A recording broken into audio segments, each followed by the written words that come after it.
quedado para continuar.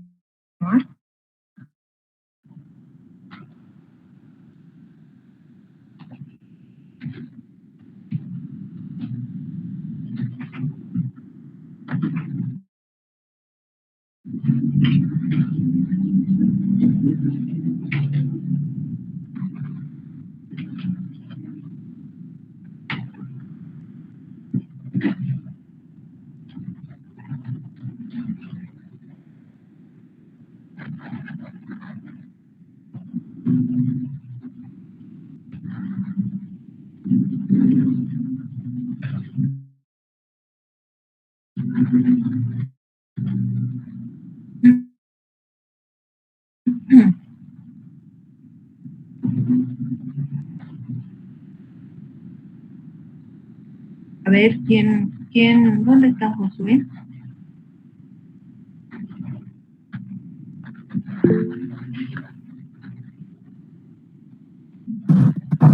Dígame, Doc.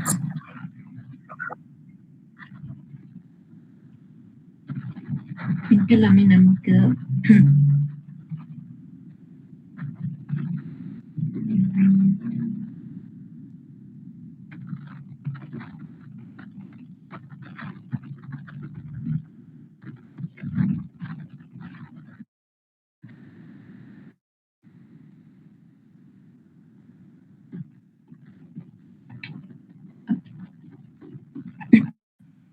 Chicos, estudiantes, estamos continuando el diseño y la anterior clase, ¿no? Esta presentación ya hemos llevado. A ver, ya me la que falta de economía.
Ya, gracias. Ya, bueno, vamos a hacer un repaso del anterior tema que estuvimos llevando en la anterior clase.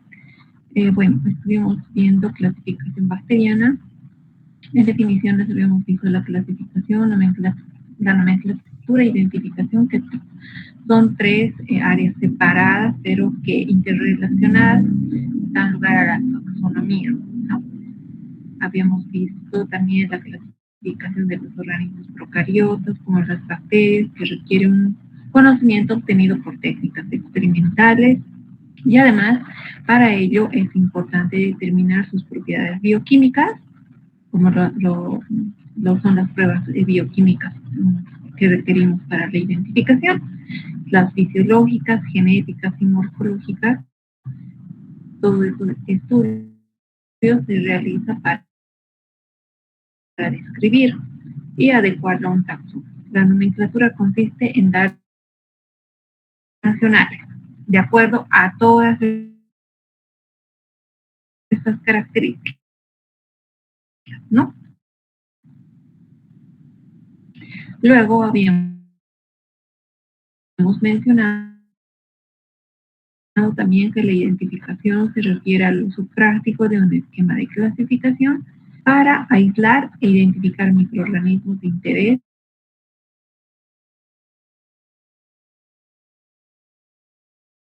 lo hacemos en laboratorio para aislar el microorganismo, el agente causal de una enfermedad infecciosa X.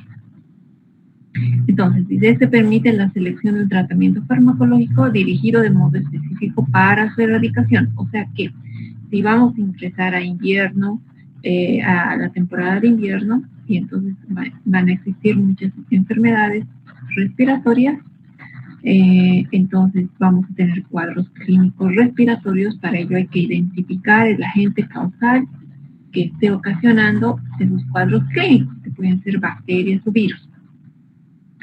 En el caso de las bacterias, como estamos llevando bacteriología, ¿no?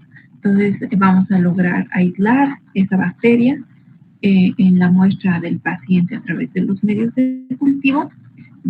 Una vez que aislemos, que desarrollen, ¿no? Recuerdan en los postulados de Louis Pasteur decían que una vez que el paciente esté infectado, se puede obtener el microorganismo a partir de sus muestras. Es lo que hacemos en laboratorio. Entonces, aislamos, identificamos y le damos un nombre identificando a ese agente, que eso ya está prácticamente, existe una nomenclatura, ¿no? Porque la han determinado en base a sus propiedades bioquímicas, fisiológicas, genéticas, morfológicas, y le han dado una descripción. Le han dado un nombre a esa bacteria, un género, una especie, está ya en la nomenclatura en base a reglas internacionales, y nosotros lo que hacemos es identificar el laboratorio y mencionar que hemos identificado. Una vez que se identifica la bacteria, pues se realiza el antibiograma. Entonces esto va a permitir que el médico seleccione un tratamiento farmacológico dirigido, ¿no? Si es sensible a la ceftriaxona, por ejemplo, digamos una Escherichia coli, y a otras cefalosporinas de tercera, de cuarta, de segunda generación, entonces el tratamiento está ya dirigido. No es un tratamiento empírico que el médico está realizando sin tener un conocimiento de su antibiograma. Entonces, para ello nos sirve que estas bacterias ya estén clasificadas, ya tengan, están en base, sus nombres estén en base a reglas internacionales y estén ya ordenadas en grupos taxonómicos, ¿no? Entonces no estamos descubriendo ningún microorganismo porque todos ya están registrados. Simplemente los vamos a ir a identificar. Eso es lo que nos dice acá. Ahora, los esquemas de identificación no son esquemas de clasificación, aunque puede haber una semejanza superficial, ¿no? Unos son los esquemas como están clasificados y otros son los esquemas de cómo identificar una bacteria en laboratorio. Dice, solo puede diseñarse un esquema de identificación para un grupo de microorganismos después de que éste se ha clasificado como distinto a otros microorganismos. O sea, un grupo de microorganismos, por ejemplo, las Klebsiella, ¿no? Dice, se puede diseñar un esquema de identificación para un grupo de microorganismos después de que este ya está clasificado. El género Klebsiella ya está clasificado, ¿no? Género Klebsiella entre especies Oxytoca, Ocenae, etc. Entonces, eso ya está clasificado. Entonces, en base a esa clasificación se diseña un esquema de identificación, porque tienen semejanzas entre sí, ¿no? Esto es, dice, ¿no?, reconocido como distinto a otros microorganismos. ¿Cuáles son los criterios para la clasificación de bacterias que se han realizado y por los que están en los libros de bacteriología? Los criterios convenientes para propósitos de clasificación bacteriana incluyen muchas de las propiedades, ¿no?, como decían acá, propiedades de los microorganismos en los que se basan, como son propiedades bioquímicas, propiedades fisiológicas, propiedades genéticas, hasta morfológicas.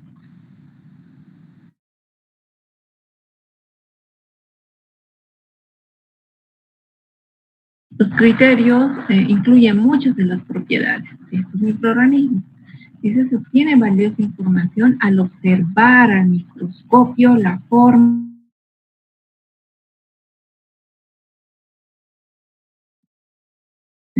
como esporas o flagelos.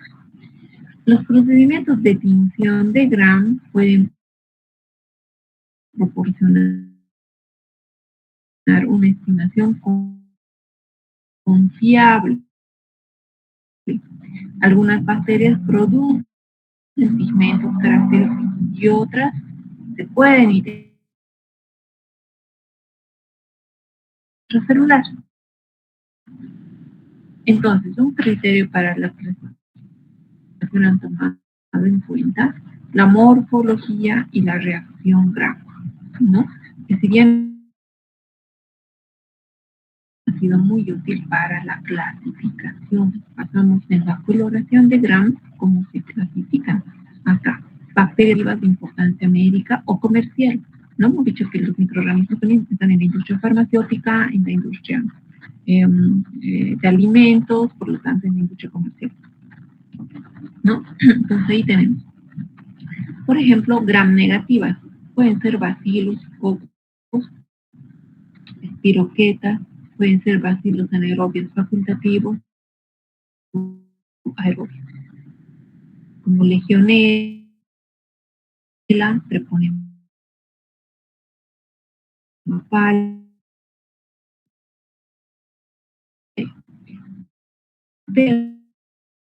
positivas de importancia médico-comercial, Staphylococcus aureus es un coco, hemos dicho que es una presentación en estafilococo porque está como la presencia de rata, esa forma, ¿no?, se presenta. Ya son los Staphylococcus aureus, tenemos Clostridium, género Clostridium, que estos, miren, son bacilos. Estamos hablando acá de bacterias gram positivas, pueden ser cocos, pueden ser bacilos. También las gram negativas pueden ser bacilos, pueden ser cocos, ¿no? Entonces, y las micobacterias que generalmente en alguna literatura las consideran como gram positivas por la coloración que tienen, pero en realidad hemos dicho que las micobacterias no se clasifican según la reacción Gram, sino que son bacilos alcohol-ácido resistentes porque su estructura bacteriana de la pared celular, que contiene grandes cantidades de ácidos grasos, ácidos glicólicos, más del 60% en su estructura, tienen una composición diferente comparando con las gram positivas y las gram negativas, ¿no? Que utilizamos la reacción de Gram, donde acá el principal componente de la pared celular de ambas, y sobre todo de las gram positivas, ¿qué estructura es? Ya hemos visto en la anterior clase.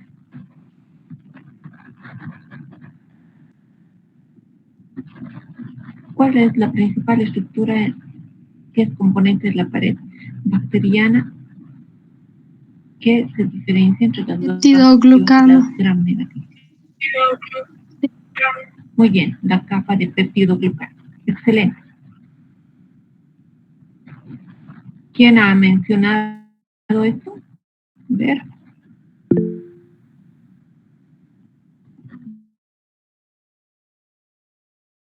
¿Quién Yo, doctora.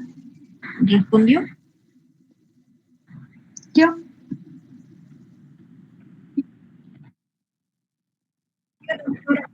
¿Quién es yo? A ver. Tu nombre completo. Laura Sánchez Maida.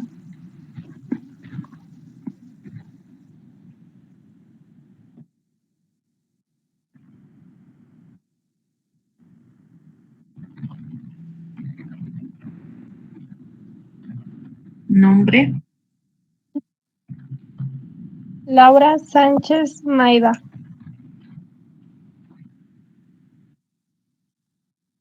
Ya. Entonces ahí está prácticamente la diferencia principal. Luego, bacterias gram negativas restantes y archaceas y actinomyces filamentosos o bacterias relacionadas. Esto se basa en la coloración de Gram, ¿no? Ahora, si hablamos de las reacciones inmunitarias cruzadas, proporcionar un indicio rápido. ¿Quién habló? Disculpe, doctora, es que el audio se escucha algo Sí. medio estático, así que no se puede escuchar claramente. ¿Cortado? A ver. Sí, algo así, en algunas ocasiones se corta. Ya. Pues no sé qué pasará porque yo les escucho igual medio cortado. Ya. A ver. Si no, levantan la manito ya. Estoy modificando acá mi audio. Ya, muy bien. ¿Dónde estamos? Ya, en cuanto a las reacciones inmunitarias cruzadas, pueden proporcionar un indicio rápido de similitud en las estructuras superficiales de las bacterias aisladas por separado. Las pruebas bioquímicas, las simples, pueden confirmar la existencia de las funciones metabólicas que son características de cada grupo de bacterias. Por eso toman en cuenta las pruebas bioquímicas, porque estas están relacionadas con las funciones metabólicas de ciertos grupos bacterianos, ¿no? Ya sea especies, género. También se incluye la medición de la sensibilidad a los microorganismos. Por ejemplo, hay algunos microorganismos que tienen resistencia natural a los antibióticos, como especies de proteus que tienen resistencia natural a la nitrofurantoína, por ejemplo. Entonces, esto nos sirve como una prueba en laboratorio más allá del reporte del antibiótico, que no se debería usar, como prueba de identificación, porque es la resistencia natural que tiene el microorganismo, ¿no? Entonces, todas estas propiedades están determinadas directa o indirectamente por los genes de los microorganismos que se están estudiando ahora, los avances en la biología de los distintos microorganismos. Entonces, en cuanto a los sistemas de identificación y clasificación, ¿cuáles son las claves? Las claves organizan las características bacterianas de tal manera que van a permitir una identificación eficiente de los microorganismos. El sistema de la identificación debe contener una cantidad mínima de características para un diagnóstico correcto.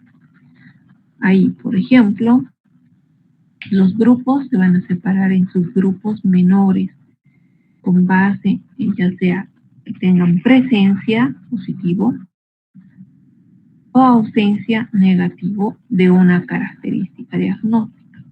Dice, la continuación del proceso con diferentes características va a guiar al investigador del subgrupo definido, más pequeño, que va a contener al microorganismo analizado. Ahora, en las etapas de este proceso, los microorganismos pueden ser asignados a subgrupos con base en características que no pueden reflejar una cercanía genética. Por ejemplo, dice, estaría muy justificado como una clave para bacterias incluir a un grupo de bacterias formadoras de pigmentos rojos. Así sería un grupo denominado, ¿no? Aun y cuando abarca a bacterias tan diferentes como Serratia marcense y bacterias púrpura fotosintéticas. La Serratia marcense de este género y especie y otras bacterias púrpura fotosintéticas pueden ser muy diferentes, pero tienen algo en común, que es que estas son formadoras de pigmentos rojos. Entonces, podían utilizar este aspecto, ¿no?, para justificar como una clave en estas bacterias y llegar a identificarlas. Estos dos conjuntos bacterianos ocupan nichos distintos porque la Serratia marcensis pertenece a otro género, familia de bacterias, y las bacterias púrpuro-fotosintéticas a otro nicho. Tienen nichos distintos, ¿no? Y dependen de un metabolismo energético muy diferente además, son diferentes. Pero no obstante, esta agrupación preliminar de estas bacterias sería útil, ¿no? Porque va a permitir al investigador, dice, quien tiene que identificar en un cultivo con pigmento rojo.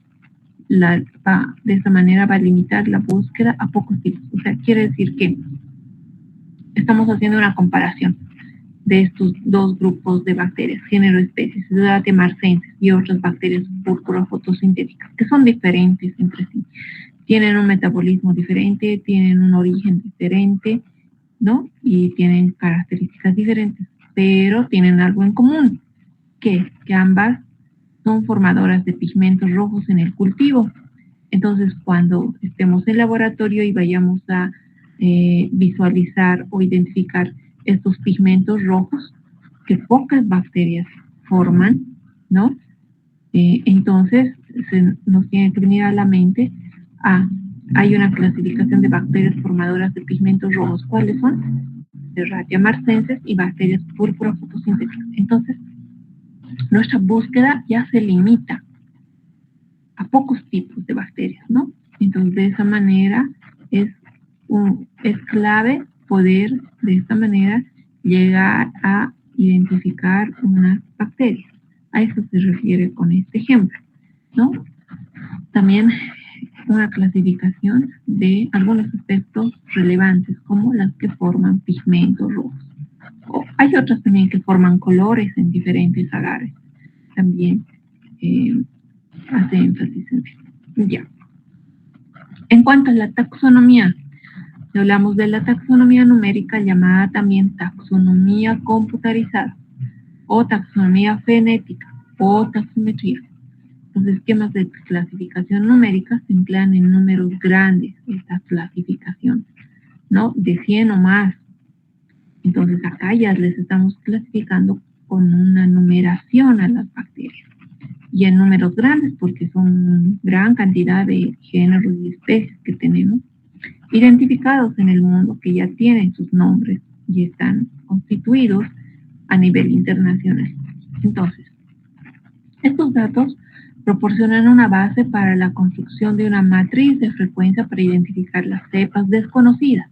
Pues en base a esta taxonomía se siguen identificando bacterias, cepas desconocidas, ¿no? Pero ya existe una matriz base. La identificación computarizada se ha utilizado para desarrollar pruebas diagnósticas que identifican aislamientos clínicamente relevantes mediante códigos numéricos o sistemas de probabilidad. Entonces, también existe la taxonomía numérica. Ahora, otra, las clasificaciones filogenéticas hacia la comprensión de las interrelaciones evolutivas entre las bacterias.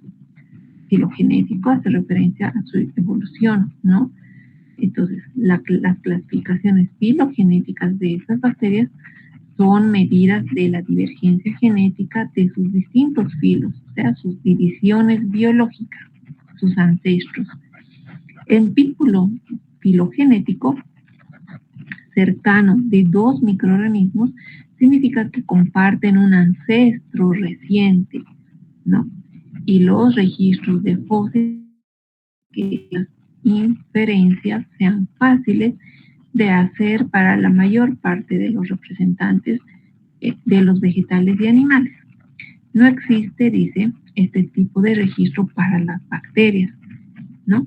Y en ausencia de una evidencia molecular, puede ser difícil distinguir entre una evolución convergente o divergente de las características bacterianas. En realidad se está haciendo un estudio de todo esto, ¿no? De un registro molecular, porque las pruebas de biología molecular y en realidad la especialidad de biología molecular ha evolucionado mucho, y entre ellos estudios que van a identificar o se van a estudiar en base a evidencia molecular para distinguir, ¿no?, estos grupos bacterianos en base a sus clasificaciones o sus parámetros filogenéticos. O sea, la cercanía entre microorganismos que puedan compartir un ancestro común o reciente, ¿no? Todavía está esto, se está estudiando, ¿no? Pero sí hay obviamente adelantos científicos relacionados. Ahora, si hablamos acá, hemos hablado de género, hemos hablado de familia, especie, de clasificaciones filogenéticas, donde el aporte de la biología molecular es muy importante. Entonces acá, una especie bacteriana, género, especie. Una especie bacteriana se define como un grupo particular de microorganismos que tienen ciertas características que los distinguen y presentan generalmente una semejanza cercana entre sí, ¿no?, en los aspectos más esenciales de su organización. Esa es una especie bacteriana. Si hablamos de género, por ejemplo, género Proteus, especie Vulgaris, especie Mirabilis, ambos son Proteus, ¿no? Entonces, estas especies Proteus y Mirabilis son un grupo particular de microorganismos que tienen ciertas características, todos los Proteus, ¿no? Como podríamos decir, son primos hermanos, ¿no? Entonces, Proteus vulgaris, Proteus mirabilis, son primos hermanos.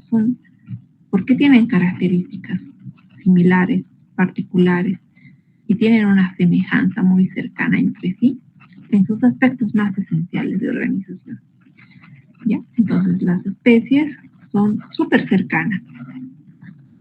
La decisión, dice, de circunscribir a los grupos de microorganismos dentro de una especie bacteriana la toma el taxónomo, ¿no? Entonces, ¿quién es el taxónomo? Un profesional del área de la salud, obviamente, microbiólogo, puede ser médico también, ¿no? Que en el exterior hay esta especialidad, ¿no? De salud pública, etcétera, pero relacionado todo con la taxonomía y con estos microorganismos. Entonces, dice, la decisión de circunscribir a los grupos de microorganismos dentro de una especie, o sea, ¿quién va a definir si se descubre un nuevo microorganismo a esa especie bacteriana? Él la va a definir el taxónomo. ¿A qué grupo va a clasificar en base a todos los estudios preliminares que hayan hecho identificando una nueva especie bacteriana, ¿no? ¿Quién puede elegir subdividir al grupo en biotipos y agrupar especies en géneros? Puede también proponerse grupos más amplios como las familias. Todo esto lo hace el taxónomo, ¿no? Entonces, una vez que identifican una nueva especie bacteriana de alguna, por ejemplo, Klebsiella,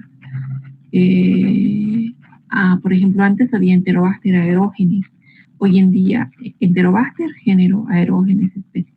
La Klebsiella han cambiado el nombre de Enterobacter aerogenes a Klebsiella aerogenes por una modificación que han sustentado y han investigado en sus características. Entonces ya no es Enterobacter aerogenes, han cambiado a Klebsiella aerogenes, han modificado a qué género pertenecía el Enterobacter aerogenes.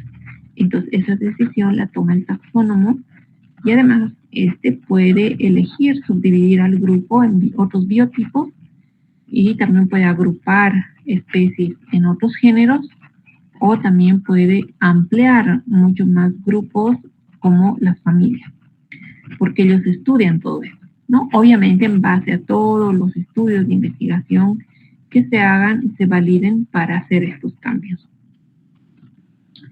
Entonces ahí tenemos principales características aplicadas en taxonomía bacteriana. Acá tenemos las características clásicas, por ejemplo, las basadas en la genética, las basadas en la morfología, basadas en fisiología y características metabólicas y ecológicas para complementar. Si vamos con la morfología primero, todo lo que hemos hablado está en este cuadrito. Entonces, son las principales características que se aplican en la taxonomía. Si tomamos en cuenta características clásicas basadas en la morfología, la forma celular, cocos, bacilos, espirilos, diplococos, etc. Otro aspecto importante, el tamaño de la célula, ¿no? Será el tamaño de los estafilococos es más grande que los enterococos, por ejemplo. Morfología de las colonias. En el crecimiento, en el cultivo tendrá hemólisis, alfa-hemólisis, beta-hemólisis, gamma-hemólisis. Son planas, colonias, son definidas el borde, son sin borde definido, etc. Morfología de las colonias, ¿no? Eso en el medio de cultivo. Características ultraestructurales, otras características. Tinción, acá la tinción de Gram, la más importante, la presencia de cilios flagelos o tinción para cilios y para flagelos sobre todo. Mecanismo de movilidad. ¿Serán móviles, inmóviles? ¿Tendrán cilios flagelos estas bacterias? No todas poseen estos componentes en la estructura. Cuando vayamos a ver cada género, vamos a ver quiénes tienen flagelos, qué tipos de flagelos, si tienen cilios, la forma y la localización de sus endosporas, si tiene inclusiones celulares, el color, etc. Todo esto son aspectos importantes o características morfológicas que son importantes para considerarlas aplicadas en taxonomía bacteriana. Ahora nos vamos a las genéticas, que también se toman en cuenta. Por ejemplo, la posibilidad de recombinación por conjugación o transformación, que eso lo vamos a ver en genética bacteriana. La presencia de plásmidos, si son capaces estas bacterias de gráficamente tener plásmidos. Estas características genéticas son importantes para caracterizar y aplicarla en taxonomía.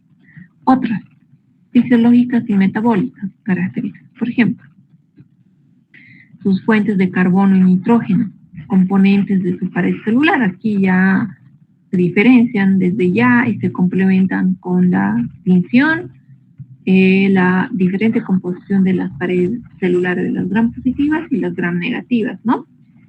Y de las micobacterias, las que hasta ahora hemos visto. Sus fuentes de energía, qué productos de fermentación liberan, su tipo de nutrición, qué requieren para nutrirse y poderse desarrollar, a qué temperatura crecen, son mesófilas, picrófilas, no habíamos visto ya las bacterias, cómo se denominan según su temperatura de crecimiento, si poseen luminiscencia o se liberan luminiscencia, mecanismo de conversión de energía, si tienen movilidad, si tienen tolerancia osmótica, si existe relación con el oxígeno, su pH de crecimiento, que es en pH alcalino o en pH ácido. Por ejemplo, el Proteus mirabilis desarrolla en pH, el Proteus en general, género Proteus en pH alcalino, ¿no? Pigmentos fotosintéticos, como por ejemplo algunas que tienen pigmentos, como la serratia, la pseudomonas. Necesidad de tolerancia a la sal, como el enterococcus, resiste a concentraciones elevadas de sal. Metabolismo secundario, sensibilidad a los antibióticos, tienen sensibilidad a los antibióticos o resistencia natural. Estas son características fisiológicas y metabólicas que se deben considerar como principales características que se aplican en taxonomía bacteriana. A nosotros nos interesan morfológicas, fisiológicas, metabólicas y genéticas, pero también existen unas características ecológicas. Por ejemplo, esto en realidad en general de todos los microorganismos, ¿no? Su ciclo vital, relaciones simbióticas con otros organismos vivos, su patogenicidad, cuán poder de causar enfermedad tiene este microorganismo o no es patógeno. simplemente está en el medio ambiente sin causar daño. Preferencia de hábitat. ¿Dónde es su hábitat? En el agua, en la humedad, en lugares secos, ¿no? Necesidad de temperatura, de pH, y hemos visto también de oxígeno, necesidad de concentración osmótica. Entonces estos aspectos ya son en general, pero son características ecológicas que también consideran los taxónomos y en los estudios para poder caracterizar en taxonomía bacteriana y dar todo. En base a todo esto se hace prácticamente, se aplica la taxonomía bacteriana. Ya todos estos aspectos se han considerado para poder clasificar. Ahora, aquí, todo esto nos ha servido para llegar a este cuadrito. Nos dice categorías utilizadas en taxonomía de bacterias. ¿Qué categorías se usan? Si todo esto han hecho los investigadores, no estamos nosotros descubriendo ninguna bacteria, todas ya están prácticamente en las categorías de la taxonomía, están clasificadas. Si todo esto han estudiado y han podido establecer los microbiólogos desde Rebecca Lancefield, ¿no? Han visto todos sus estudios, han leído ya todo cómo ha organizado a los estreptococos o la clasificación de Lancefield, ¿no? En base a todos estos estudios que ha hecho hasta de su patogenicidad, cómo enfermaba a los soldados en la guerra. Ella ha guardado todas las cepas que causaban infecciones respiratorias durante la guerra, ha estudiado todos estos componentes, ¿no? Para llegar a darle un nombre. Entonces, una vez que se ha identificado como género, especie o género, el taxónomo, las categorías utilizadas en taxonomía, generalmente las más, en realidad son todas estas, son los intervalos taxonómicos. Intervalo formal, este se denomina. Acá solamente hay es el ejemplo. Por ejemplo, reino. Empezamos del reino, estamos estudiando nosotras las procariotas, porque las procariotas hacen referencia a células sin núcleo, a diferencia de las eucariotas, y que generalmente son todas las bacterias, ¿no? Estamos estudiando las procariotas. División, ejemplo, Gracilicutis, este es un ejemplo. Clase, que es otro intervalo formal, es Cotobacteria. Orden, o formal, como viene desde el reino, división, clase, orden, familia, género, especie. ¿Ya? Entonces acá, orden, Eubacteriales. Eubacteriales, aquí también. Familia, Enterobacteriaceae. La familia termina en EAE. Enterobacteriaceae. EAE. ¿Ya? Género, Escherichia. Nombre, puede ser género Klebsiella, puede ser género Pseudomonas, puede ser género Acinetobacter, puede ser género Cordelia. Ahora también ya están los complejos, pero acabamos de hablar de género. Puede ser género Enterobacter, puede ser género Salmonella, puede ser género Clostridium. Ya, género. Hemos dicho que el género puede tener varias especies, coli. Digamos, Klebsiella ocenae, Klebsiella oxytoca, ¿no? Tiene varias especies. Acá Escherichia coli. Hablamos de esa especie más representativa, causante de infecciones en el ser humano, no solo infecciones de tracto urinario, sino también otro tipo de infecciones. Y entonces ahí llegamos a los intervalos taxonómicos. Reino, división. El reino que estamos estudiando es procariota. División, clase, orden, familia. Familia siempre termina en EAE, ACAE. ¿Ya?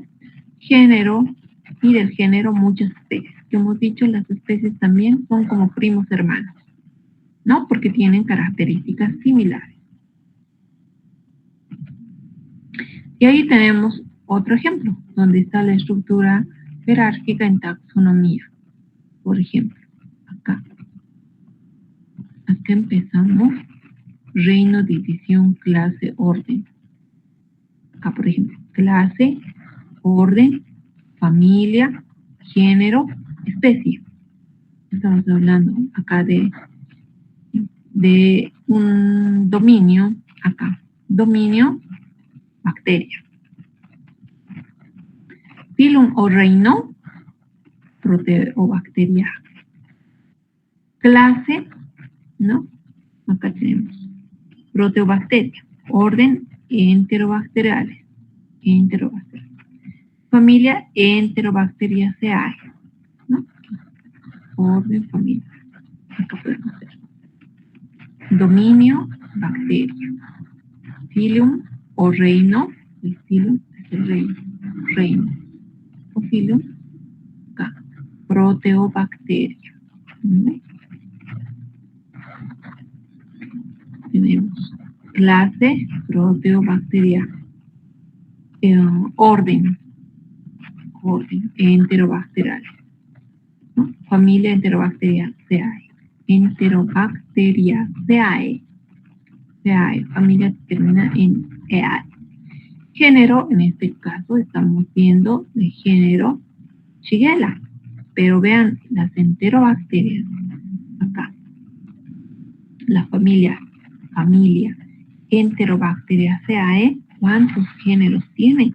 Y estos géneros, ¿cuántas especies va a tener?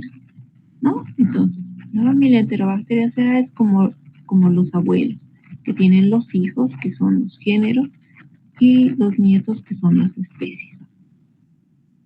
Algo así, vamos a hacer una relación para que comprendan mejor. Pero sabemos que hay todavía ancestros, ¿no? Que los denomina orden, clase, filum, reino, dominio.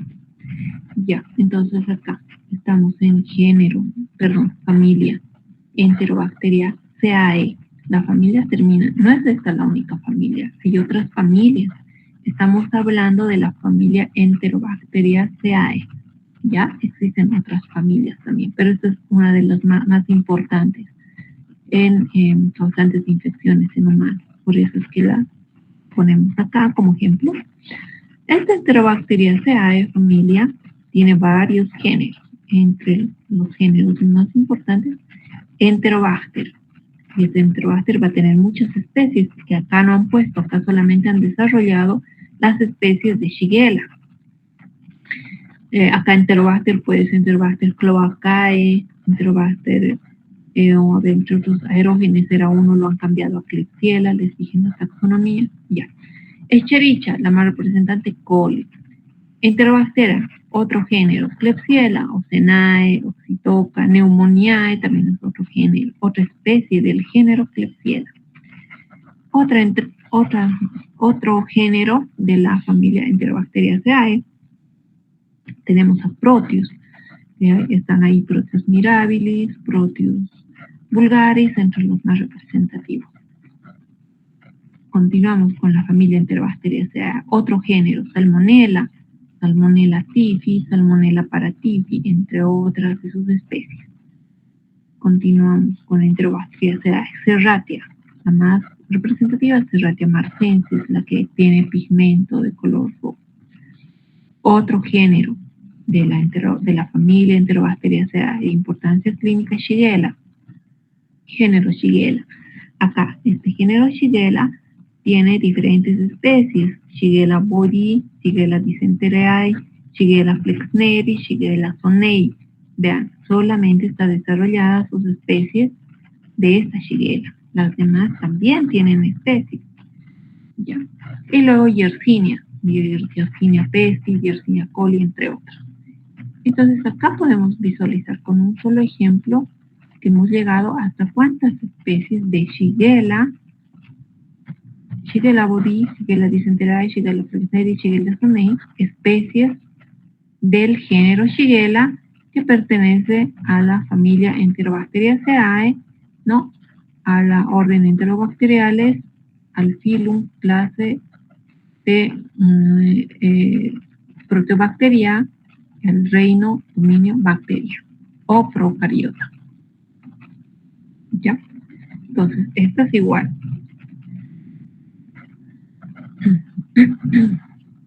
Este cuadro es importante, ¿ya?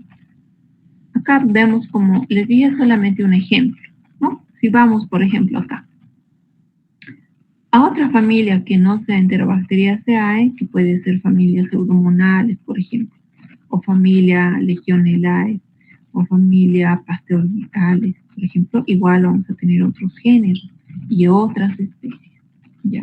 Igual a otra clase, ¿no? Entonces solamente es un ejemplo, entonces es bastante amplio, ¿no? Entonces, también, pero debemos tomar en cuenta que los ribosomas desempeñan una función esencial en la síntesis de proteínas, sabemos, ¿no? Y los genes que codifican el RNA ribosómico y proteínas ribosómicas se han conservado a lo largo de la evolución y se han separado más lentamente que otros genes cromosómicos. La comparación de la secuencia de estos nucleótidos del ribosoma 16S, RNA ribosómico de diversas fuentes biológicas, reveló relaciones evolutivas entre organismos muy divergentes y ha permitido dilucidar a un nuevo reino, las arqueobacterias. Entonces acá habrá pues un nuevo reino, ¿no? Acá, procariotas, arqueobacterias. Arqueobacterias, nuevo reino. Entonces imagínense, el nuevo reino, división, clase, orden, familia, género. Este nuevo reino que lo han denominado así, está en base, dice, a los ribosomas, ¿no? Acá nos explica, en base a qué han denominado este nuevo reino. Los ribosomas desempeñan una función esencial en la síntesis de proteínas. Los genes que codifican el RNA ribosómico y proteínas ribosómicas se han conservado a lo largo de la evolución. Se han separado más lentamente que otros genes cromosómicos. Entonces dice, la comparación de las secuencias de los nucleótidos del RNA 16 ribosómico de diversas fuentes biológicas reveló relaciones evolutivas entre organismos muy divergentes que ha permitido dilucidar, ¿no? Entonces han comparado la secuencia de nucleótidos del RNA 16 ribosómico en diferentes fuentes biológicas y esto ha revelado que hay relaciones evolutivas entre microorganismos o entre organismos muy divergentes. Y por eso han prácticamente establecido un nuevo reino. Todo eso se basa en el RNA ribosómico. Y en base a eso han dado lugar, ¿no es cierto? Entonces acá, vamos a ver. Si el nuevo reino es las arqueobacterias, aquí está la estructura secundaria del RNA 16, 18S de los 3 dominios. Acá tenemos la bacteria, por ejemplo, Escherichia coli, ¿no? Estamos viendo la estructura del ARN ribosómico. Vean cómo es la estructura. Y acá la archaea y acá la eucaria. Sí tienen similitud, ¿no es cierto?, en la estructura de su ARN, pero hay, obviamente, puntos, los puntos rojos que señalan las posiciones en que las arqueas, por ejemplo, y las bacterias son diferentes. Por ejemplo, aquí, miren, esto es acá en esta parte de la estructura es diferente, en esta parte de la estructura es diferente, esta parte de la estructura es diferente. ¿Ya? Entonces, en base a esta estructura del ribosoma, se han definido estos 3 dominios, ¿no? Archaea, las bacterias. Estas son las diferentes y eucarias, son las diferentes. Por ejemplo, la bacteria ya estaba definida, ¿no? Teníamos un ejemplo que es la Escherichia coli. En la archaea puede ser otra Metacoccus bagneti y en la eucaria Saccharomyces cerevisiae. todo esto, todo el estudio de esta estructura del ARN ha definido los 3 dominios y por lo tanto son pertenecientes a un nuevo reino de arqueobacterias.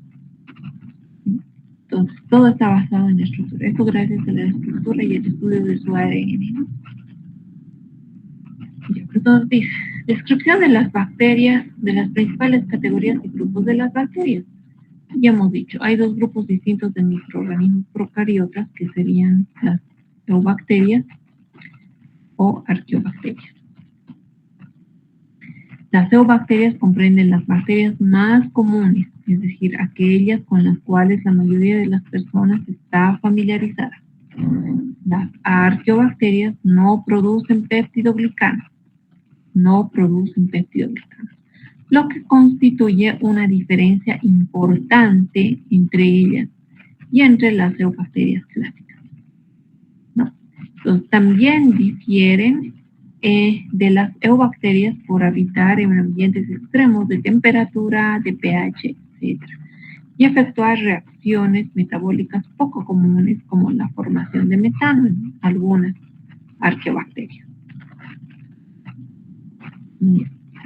Ahora, dice, métodos sin cultivo que se usa para la identificación de microorganismos patógenos.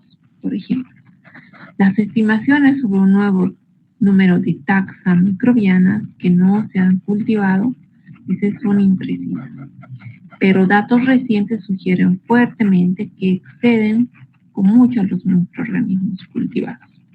Los médicos saben que existen enfermedades vinculadas con microorganismos visibles, dice, pero no cultivables. O sea que existen enfermedades con microorganismos que podemos observarlos, pero que no van a desarrollar en los cultivos. Los científicos ahora emplean la PCR, ¿no? Que utiliza el RNA ribosómico para identificar patógenos in situ.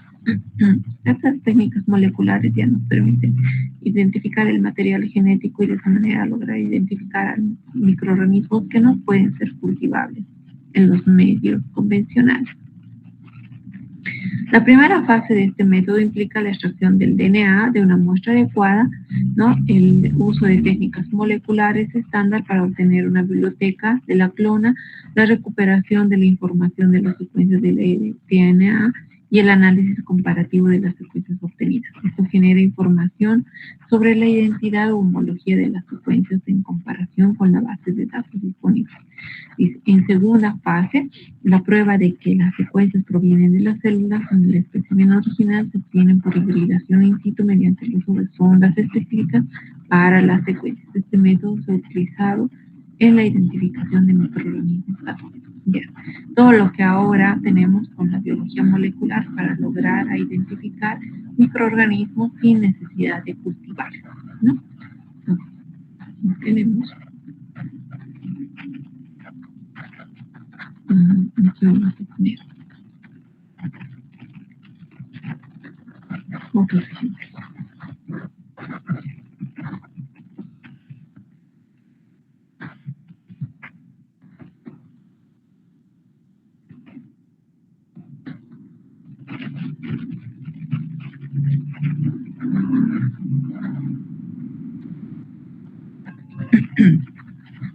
Entonces tenemos otro ejemplo.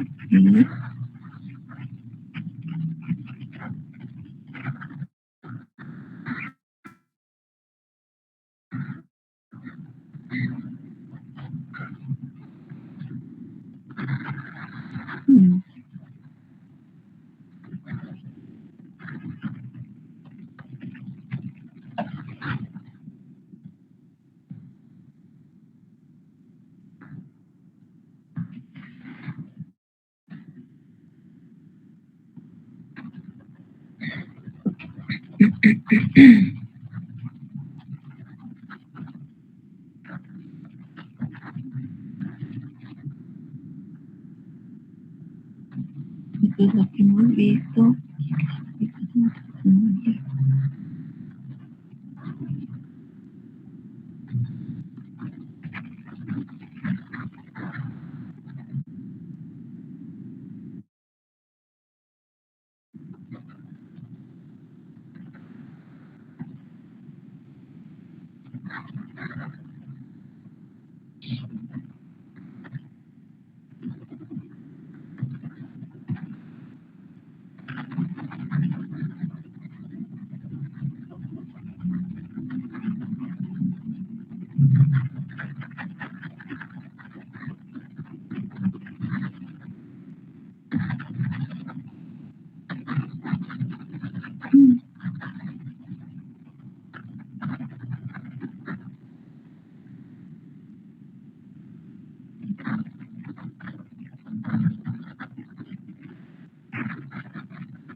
Ya, por ejemplo, acá, ahora vamos a entrar a un capítulo del libro, pero simplemente para mostrarles. Acá toman una clasificación de las bacterias de importancia médica, dicen, ¿no? Acá. Entonces, acá están partiendo de una clasificación según sus características morfológicas ante la reacción Gram. Cocos, bacilos. Ya, si son cocos, frente a la reacción Gram, ¿cómo se tiñen? Como Gram positivos, como Gram negativos, pero en la morfología son cocos. Los Gram positivos, ¿no? Y que tengan relación con el oxígeno, aerobios estrictos, anaerobios facultativos, anaerobios. ¿Cuáles son? Anaerobios facultativos, género Staphylococcus, Streptococcus. Anaerobios, Peptostreptococcus, ¿no? O Peptococcus.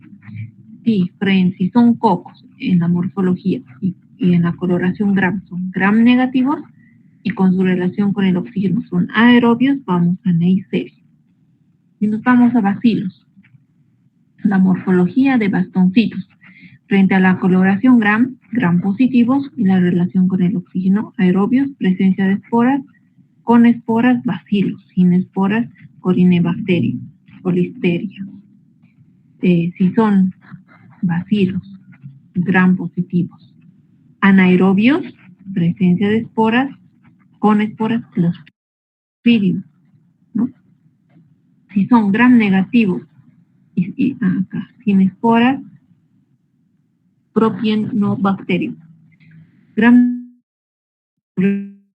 relación con el oxígeno, aerobios estrictos, Pseudomonas, Brucella, Bordetella, facultativos, enterobacterias, Vibrio, Haemófilos y los anaerobios, bacilos, Gram negativos, anaerobios, bacteroides, bacterias. Es una manera interesante de clasificar a las bacterias según su coloración Gram, según sus requerimientos de oxígeno. Si son aerobios, si son anaerobios, si son anaerobios facultativos, si son aerobios estrictos o si son, aquí no hay anaerobios estrictos, anaerobios facultativos, ¿no? Entonces, hay muchas formas, pero como se dan cuenta, si les estoy mostrando este cuadro, es que todas consideran para la clasificación la morfología, la reacción Gram, y obviamente acá, aparte, acá están considerando el oxígeno, ¿no? La fuente de oxígeno. Algunas requieren estrictamente o no requieren. Son anaerobias o aerobias, ¿no? O son facultativas. Y con estos aspectos están realizando esta clasificación. Vamos a ver otra, que la mayoría esta es la que les he mostrado. Y vamos a ver.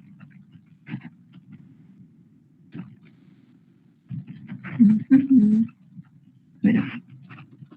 Taxonomía.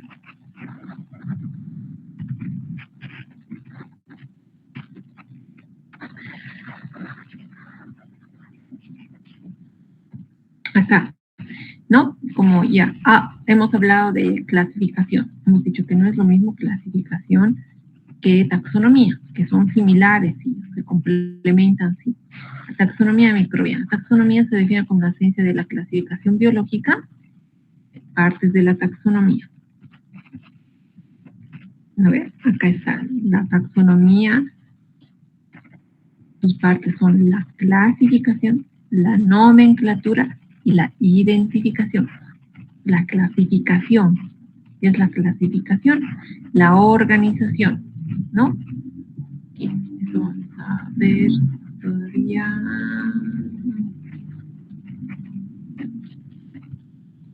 Esto mismo que les muestro está en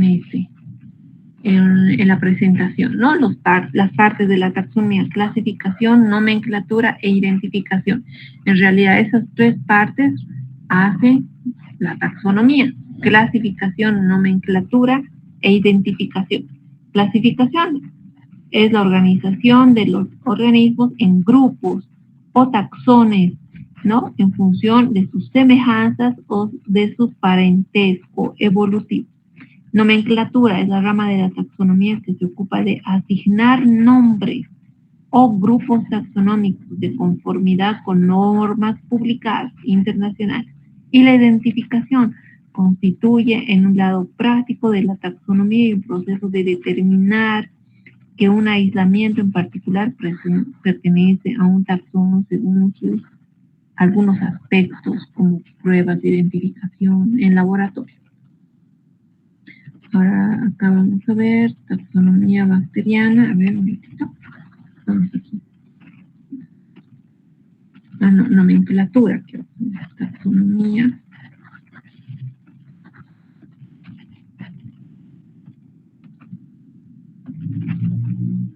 Vamos a ver, nomenclatura bacteriana.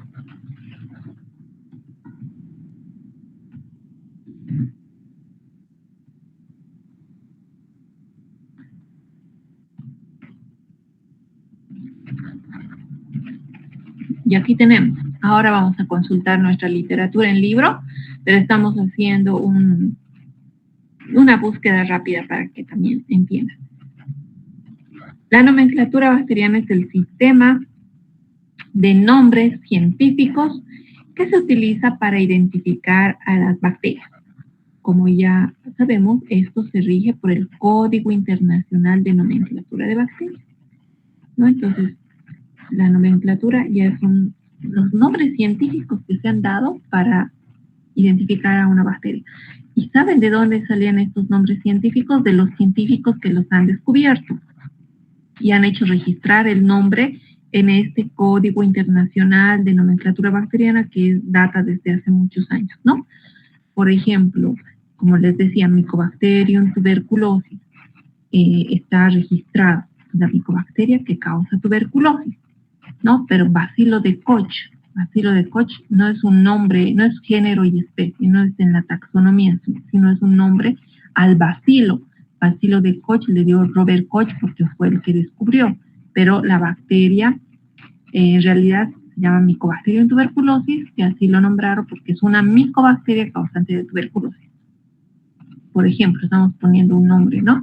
Entonces, generalmente, los científicos que han descubierto a sus microorganismos y los han estudiado son los que han puesto el nombre científico y los han hecho registrar en este Código Internacional de Bacterias con su nombre similar a su apellido o a su nombre, ¿no? Entonces acá dice, el nombre científico de una bacteria se compone de dos partes, el género y la especie. Esto es pregunta de examen.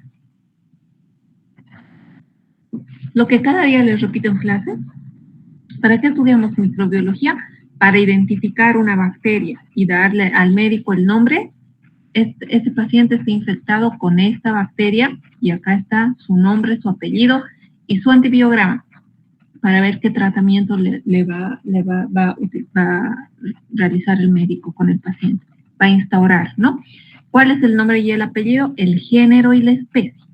¿Y qué es el género y la especie? Es el nombre científico de la bacteria. Por ejemplo, Streptococcus pneumoniae. Streptococo es el género, neumonía es la especie. Ese es el nombre científico y nosotros en laboratorio debemos reportar el nombre científico. Ahora, estos microorganismos tienen nombres coloquiales también, como por ejemplo, que son nombres que lo puedes usar tú como personal de salud con personas que no son del ámbito de salud, porque muchas personas no van a lograr comprender o hasta repetir el nombre, ¿verdad? Entonces, por ejemplo, de Streptococcus neumonía, el nombre coloquial es neumococo. Neumococo es fácil de expresarlo con personas que no son del área científica como nosotros. Entonces, nombre coloquial, neumococo, ¿no? Entonces, podemos hablar con las personas que no son necesariamente científicas o del área. Es más, en la televisión van a escuchar ustedes pacientes se infectaron con neumococo y no necesariamente la reportera va a decir Streptococcus pneumoniae. Puede usar el nombre coloquial. Por ejemplo, de Neisseria gonorrhoeae, causante de la gonorrea, ¿no? La gonorrea es una enfermedad de transmisión sexual. ¿Cuál es el nombre científico? Neisseria es el género y gonorrhoeae es la especie. Neisseria gonorrhoeae. Pero no podemos hablar así con personas que no son del área. Podemos utilizar el nombre coloquial, o sea, el nombre más práctico, el nombre que no es científico, sería gonococo, más fácil de pronunciar, gonococo. Es el nombre coloquial de Neisseria gonorrhoeae. Pero bueno, acá en la nomenclatura no podemos hablar de gonococo, no podemos hablar de neumococo. Para eso va mi explicación. Porque son nombres coloquiales. Acá debemos hablar de nombres científicos. Por lo tanto, el gonococo es la Neisseria gonorrhoeae y debemos nombrarla como Neisseria gonorrhoeae. Nunca como gonococo, ¿ya? Entonces, eso hace referencia en esta, ¿no? Dice, el nombre científico de una bacteria es su nombre, género y su apellido, la especie. El nombre del género se escribe con mayúscula, pero la especie con minúscula. Todo el nombre se escribe en cursiva. Esto es pregunta de examen y está en los libros y les voy a pasar cuál va a ser nuestro libro base. Solamente acá les estoy haciendo una búsqueda rápida, ¿ya? Entonces ahorita vamos a buscar. Pero hay que seguir estos consejos. Dice, si se menciona la misma bacteria en varias partes de un texto, se puede abreviar. Por ejemplo, Salmonella enterica, subespecie entérica cerobar, tubin, se puede abreviar a Salmonella tubin. Ahora vamos a ver cómo abreviar otros. Ahora, la sigla SP, ¿qué significa? Indica que se trata de una especie del género que no se identifica en SP, E. coli, SPP. Podemos poner Salmonella SP, Salmonella SPP. Pero ¿qué significa SP y qué significa SPP? La sigla SPP indica que se trata de varias especies del mismo género. Entonces, si yo voy a llegar a mencionar, por ejemplo, Salmonella SPP, estoy diciendo que esa bacteria pertenece al género Salmonella, ¿no? Su nombre es Salmonella. SPP, que hay varios Salmonellas.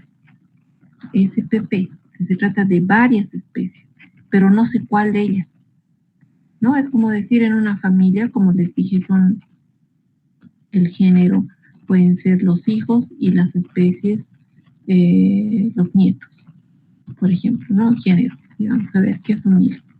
Puede ser familia Claure, digamos. Entonces acá estoy haciendo Claure. Y hay varios nietos, no se sabe cuál, pero hay varios. SPP significa que hay varias de esas especies que son prácticamente del género o del apellido Claure. Hay varios, podríamos decir varios nietos que son de un apellido, pero no sabemos cuál. Eso significa SPP. Entonces, podemos llegar a identificar una bacteria y no llegar a identificar su especie, su género, ¿sí? Por ejemplo, Klebsiella. Hemos llegado a identificar hasta género en las pruebas de laboratorio y no hemos identificado la especie. Entonces, ¿qué será? ¿Qué especie de Klebsiella? sé que es una Klebsiella, pero no sé qué especie, y Klebsiella tiene varias especies. Entonces, ¿cómo reportamos el clínico? Es lo que antiguamente se hacía, ¿no? Hoy en día existen métodos para identificar la especie, pero anteriormente era más dificultoso y hoy en día ya existen sistemas automatizados y tenemos más herramientas para identificar las especies. Antes era más complicado porque era todo manual y muchas veces no se contaban con los reactivos para poder llegar hasta la especie, pero sí se llegaba al género. Entonces, ¿cómo se reportaba? Klebsiella SPP. ¿Qué quiere decir? Klebsiella es el género, o sea, el nombre, pero no sé qué apellido. Puede ser SPP, puede ser cualquiera de las Klebsiella. Puede ser Klebsiella oxytoca, Klebsiella ocenae, Klebsiella pneumoniae, no sé a qué Klebsiella se hace referencia, pero es una Klebsiella. Y llegado al género SP, se indica, por eso acá les hago el ejemplo, que se trata de que ese género tiene varias especies, no sabemos cuál, por eso es que se nombraba Klebsiella SPP, ¿ya? Y SP indica que se trata de una especie del género que no se identifica en particular, una. Entonces, ¿cuándo vamos a poner SP? Cuando estamos hablando de una especie que no se logró identificar, una. Y SPP cuando son varias.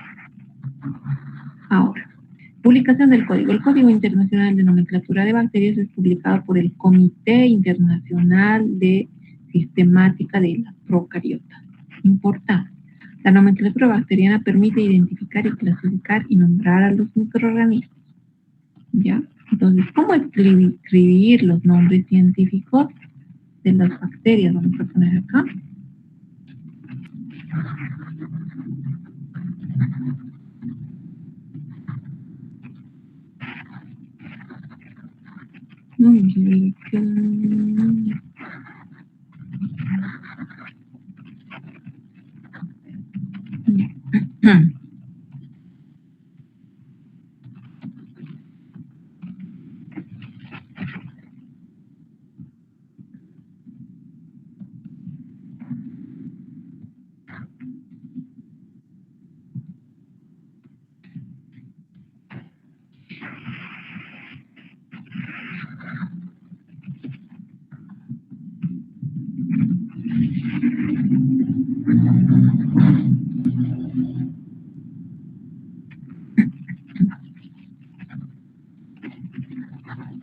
Ya, entonces, ¿cómo son estos nombres científicos?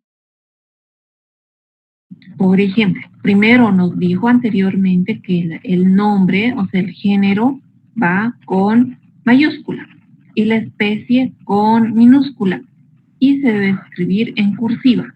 Esa es la manera correcta de escribir el nombre científico de una bacteria, donde sea que esté escrito.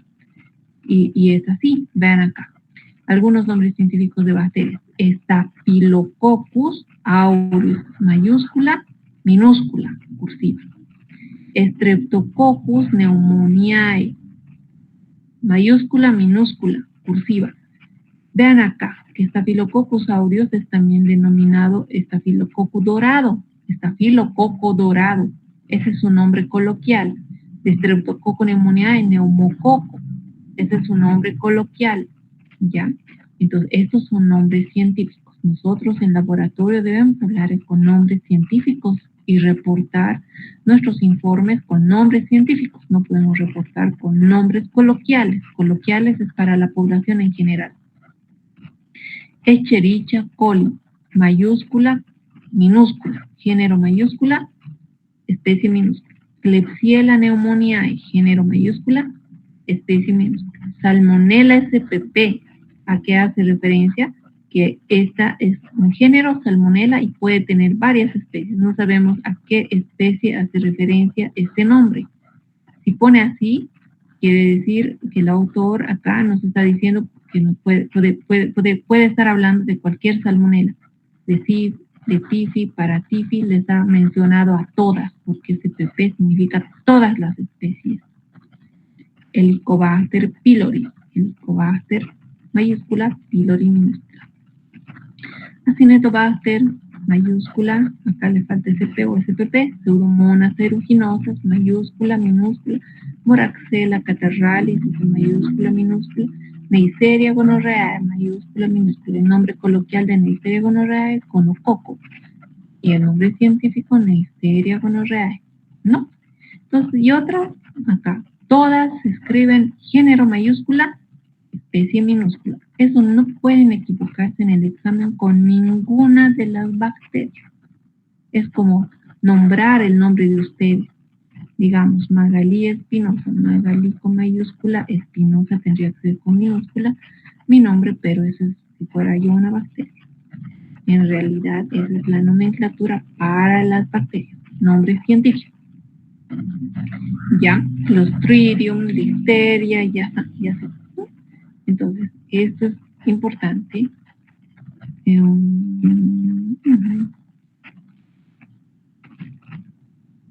Ya. No sé si tienen alguna pregunta acá. Vamos a ver.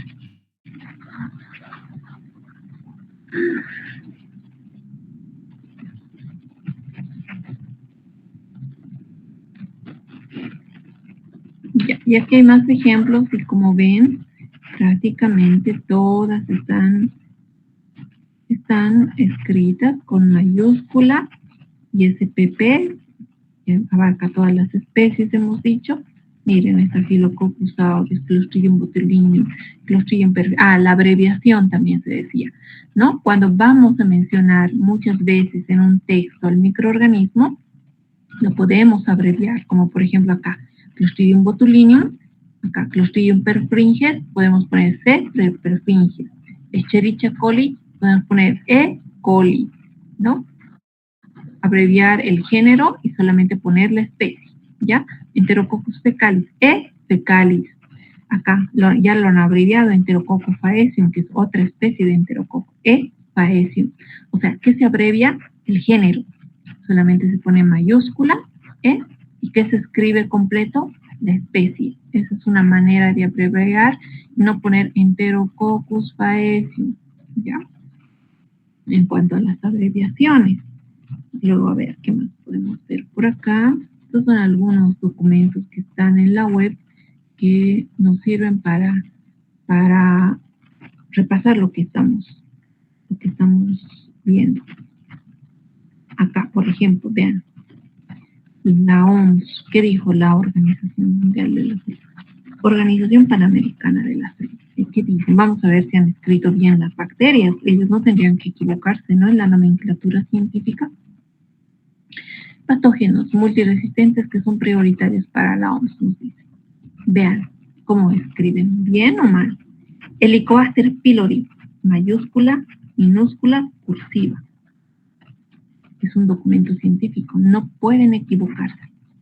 Staphylococcus aureus, mayúscula, minúscula, cursiva. Streptococcus pneumoniae, mayúscula, minúscula, cursiva. Escherichia coli, mayúscula, minúscula, cursiva. Klebsiella pneumoniae, mayúscula, minúscula, cursiva. Salmonella SPP, o sea que aquí nos dice todas las salmonelas, todas las primas hermanas, todas. Salmonella, no está mencionando a Salmonella typhi, no está mencionando a Salmonella paratyphi. Está mencionando, si dice Salmonella SPP, hemos dicho SPP son todas las especies. O sea, nos está diciendo todas las salmonelas que hay, a todas ellas las está mencionando, ¿ya? Dice, son algunos de los microorganismos en los que en los últimos tiempos han demostrado mayores niveles de resistencia a diversas generaciones de antibióticos y que ponen en riesgo la salud de la población. Así encabeza este texto la Organización Mundial de la Salud. ¿Está bien? Muy bien, su nomenclatura, ¿no? Vamos a ver, otro documento. Y acá vamos a revisar otro documento que les quería mostrar la anterior vez. Es la CI, la página de la CI, Sociedad de Enfermedades y Infecciosas Microbiología Clínica. Y esa sociedad, me gusta a mí mucho esta página. Acá es la Sociedad de Microbiología y Enfermedades Infecciosas de la Sociedad Española. A mí me gusta mucho, yo comparto muchos documentos de esta página y hay muchos documentos gratuitos que se pueden descargar, investigaciones y demás. También realizan congresos, también he tenido la oportunidad de participar en varios. Esta es la Sociedad Española de Enfermedades Infecciosas y Microbiología Clínica. Entonces, vamos a ver, documentos científicos. Infecciones por microorganismo, por sistema, por paciente. A ver, ¿qué infecciones quieren saber ahora? ¿De qué infección? A ver, vamos a preguntar. ¿Alguien en el aula? A ver. Alguien levante la mano y quiera saber de qué tipo de infección le quisiera conocer o saber más. Vamos a buscar en la técnica. A ver, ¿quién?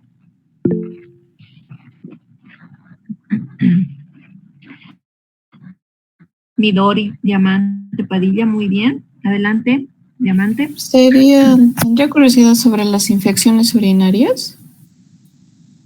Ya, muy bien. Así es. Entonces, vamos a ir por órgano, por microorganismo. Digamos que ustedes saben que es la E. coli la primera, pero vamos a hacer cuenta que no sabemos. Vamos a ir por órgano. Infecciones por órgano y sistema. Y ahí tenemos, su compañera Midori quiere saber de las infecciones urinarias. Acá tenemos, ¿no? Acá hay bacteremias, endocarditis, del sistema nervioso central, de las vías respiratorias superiores, del tracto respiratorio inferior, urinario. Muy bien. Hay de transmisión sexual, osteoarticulares, partes blandas y así. Todo mundo. Infección urinaria. Ahora acá hay varias infecciones urinarias. Acá tenemos infección urinaria del tracto urinario nosocomial, que esa no, porque más es de pacientes hospitalizados que son portadores de catéteres. Entonces, no. Midori, digamos, quiere saber de una infección urinaria en pacientes ambulatorios. ¿Ya? Esta vamos a ver, infección urinaria.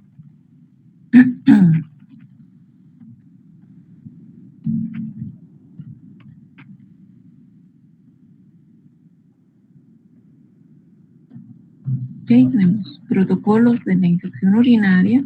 Infección urinaria. Vamos a ver acá. El Hospital de Clínic Barcelona nos habla de infección de vía urinaria inferior, que sería la cistitis, itis, inflamación de la vejiga, ¿no? Que generalmente dan las mujeres. Y cuando ya se complica va a vía urinaria superior, que va a riñones prácticamente, ¿no? Asciende las bacterias hasta riñones. En la mujer, en el hombre también se puede dar. En el hombre generalmente da la prostatitis, inflamación de la próstata, y esto ya es infección de pacientes soldados. Entonces, vamos a infección de vía urinaria inferior, que es lo más frecuente que les da a las mujeres en edad reproductiva. Ahí vamos a ver, ¿no? Entonces acá, sí.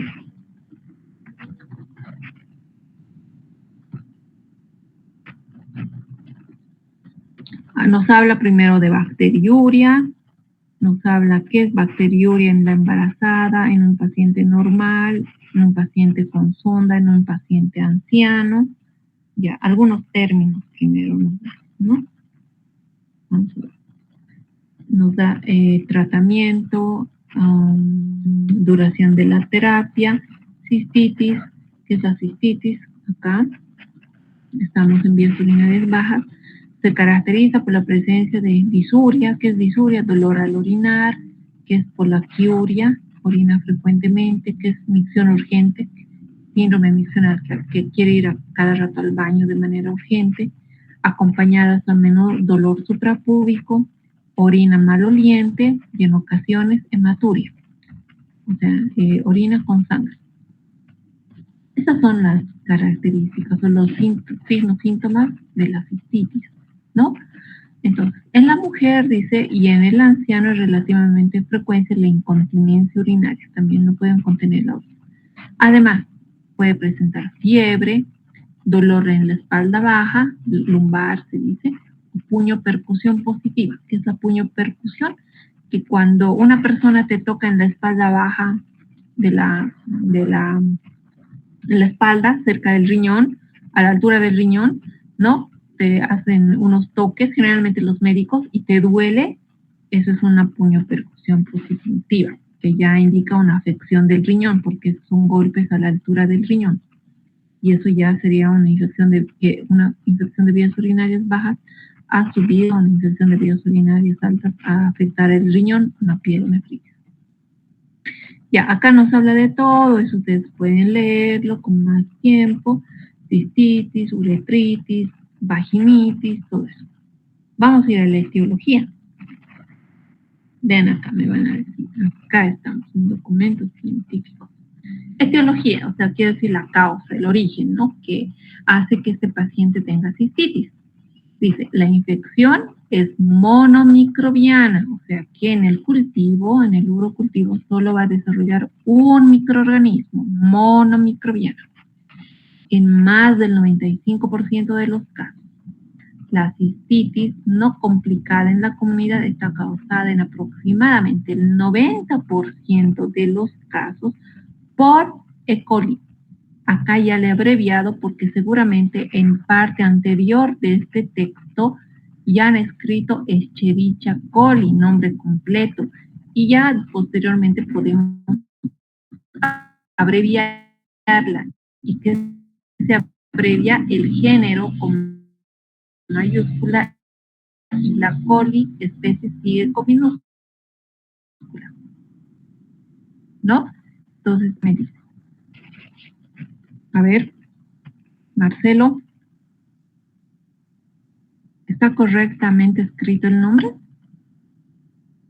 de la bacteria, sí o no? ¿Y por qué?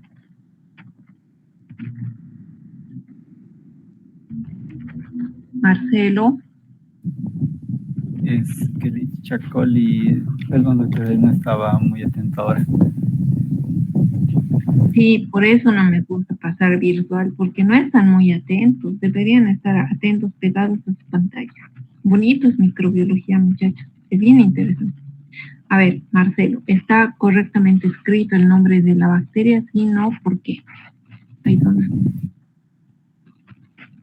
Acá está, acá. Dice que la cistitis, o sea, infección urinaria de vías bajas, el 90% de los casos se debe a Escherichia coli. Está abreviado acá, ¿está bien escrito o no y por qué? Creo que siempre tiene que estar el nombre completo, no abreviado, porque tal vez puede entender entomoeba E. coli, ¿no? Creo que siempre debe estar ya, a todo ver escrito. qué dice. Ya, Usted a ver, ¿alguien?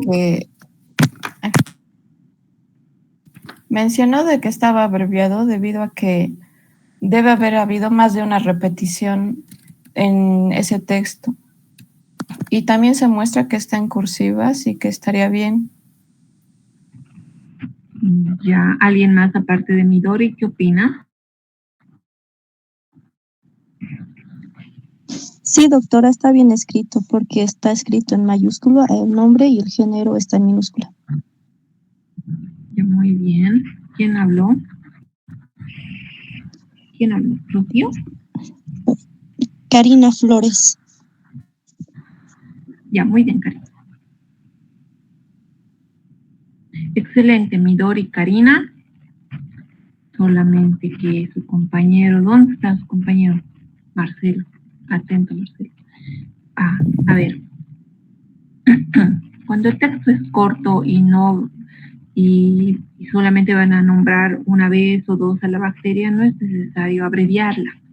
En este caso, como se trata de un documento de infección urinaria, obviamente muchas veces han repetido al E. coli, ¿no? Entonces ya se ha abreviado E. coli. Se abrevia el género con el nombre de la mayúscula y coli, la especie no. Pero igual se sigue escribiendo en cursiva. Entonces, esto está abreviado y está correcto. Ahora, nos dice acá, nos dice que el 90% de los casos es producida por E. coli, ya, pero también hay otro 10% que es producida por otras enterobacterias. ¿Qué eran enterobacterias? Enterobacteriaceae, familia, ¿no? con menor frecuencia por otras enterobacterias, como la Klebsiella spp, Proteus spp. Klebsiella es el género, con cursiva, la especie acá no la menciona. ¿Por qué? Este SPP, ¿a qué hace referencia? Si nombramos SPP, ¿a qué hace referencia? A ver, ¿quién me dice? Aquí hay ¿A qué varias hace especies del referencia mismo. este SPP? Muy bien, Doctora, aquí hay excelente. varias especies del mismo género. Excelente. ¿Quién dijo eso? Diego. Sí. Excelente. Entonces dice la Klebsiella y todas sus especies, aquí nos está diciendo, todas sus especies. SPP. Cuando es SP es solo una, que no sabemos cuál, pero solo es una. Aquí dice SPP a todas. Eso nos dice el autor. O sea, que la infección urinaria puede ser producida por Klebsiella oxytoca, porque dice que neumonía sea del pulmón. También Klebsiella neumonía produce infección en el pulmón, pero también puede producir infección urinaria, porque acá está diciendo que todas. Y es así. Yo he aislado varias Klebsiella neumoníae que han producido infecciones urinarias. No es frecuente, pero sí existe. Por eso los autores engloban, si no pusieran aquí Klebsiella oxytoca y Ocenae solamente, ¿no? Pero no, ellos dicen todas las especies de Klebsiella, todas sus primas hermanas pueden producir infección urinaria. SPP, muy bien. También de Proteus, vean cómo escribe, género mayúscula, todo lo demás minúscula cursiva, aun cuando solo nombran SPP, cursiva, ¿no? Entonces está muy bien escrito. ¿Ya? Igual, todas las especies de Proteus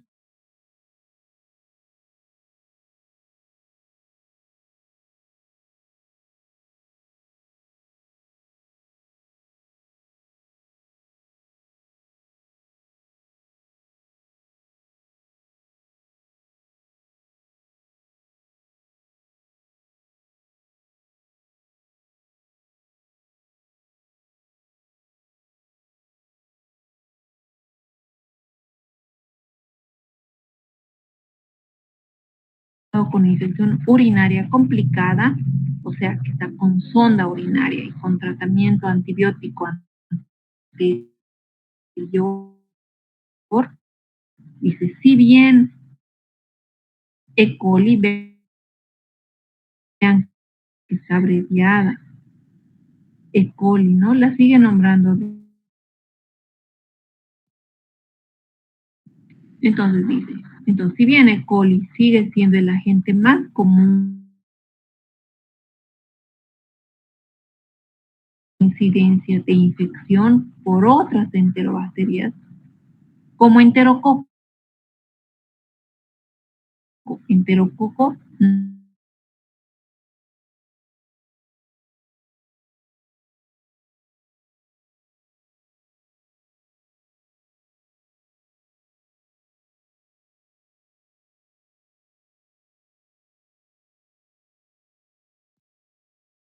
con género y especie tiene que hacerlo correctamente. Por eso esto no está en cursiva.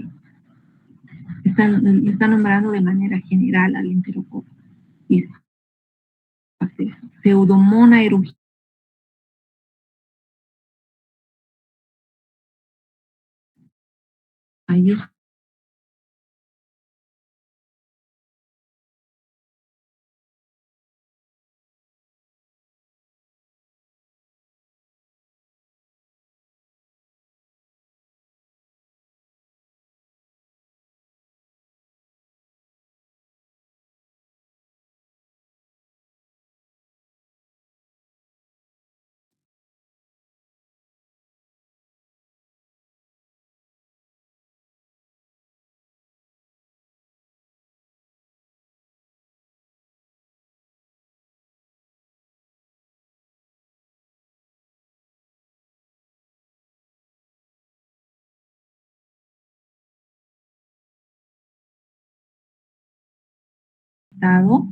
me he dado cuenta.